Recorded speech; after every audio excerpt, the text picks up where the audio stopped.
هسې تاسو ته یو خبره کله چې زوی له مور پلار نافرمانه شي او بالخصوص د مور نافرمانه شي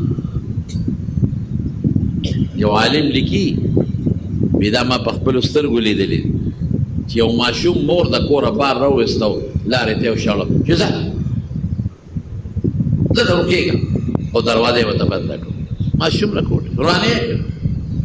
مور یې غوسه کړې وه قار کړې وه بار یې راویست ځه روکېږه بیا د دې درشل له را نه شي دروازې له زه چې کوم ځای کار کوې ځان له مزدوري کوم که چا سره مصریتوب زده کړې وکړو چا سره چولې خرڅې وکړه هر څه کوې ځه روکېږه ماشوم راکوټی دی هغه په دې درشل د پاسه کیسه ملاسته او په چغو چغو وژړل ای مورې چېرته لاړ شم تا زه راوشړلم زما بله مور شته چېرته لاړ شم اوس که دا بچې لاړ چې ظاهره خپل کار به کوي نو دا لاړ برباد شو ضایع شو په پردي بچي څو خیال نه ساتي که لاړې چا سره د شاګردي به شروع وکړه ټیک ته ډېر نیکان خلک شته چې د پردو بچو خیال ساتي د یتیمانانو لیکن ډېر ظالمان هم شته که دی لاړ برباد شو چې زه دې وکړو برباد شو لیکن دی بچي زد ونه کړو او ده څه جهل وکړو په ژړا شو ای مورې زما بله مور شته تا زه راوشړېدم بیا به نه کوم مور بیا به نه کوم او جاړي او د ماشوم د هغه خپل کور د دروازې په درشل سر کېښود په خاورو کې سملاست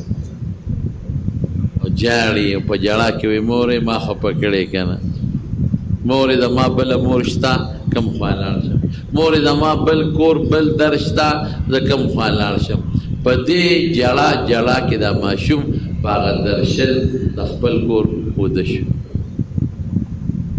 څه وخت پسې مور راغله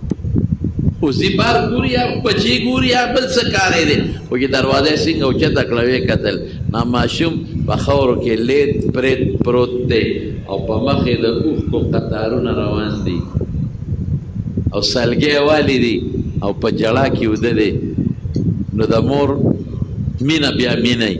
دا بچی راواغېسته او د خپلې سینې پورې جوخت ونیوه او په خپله لوپټۍ ته یې خاورې پاکې کړې او اوښکې ته پاکې کړې یا بچې نو زه دې خفه کړی یم که نه او ښکلی یې هغه مور او کور ته یې دن نه کي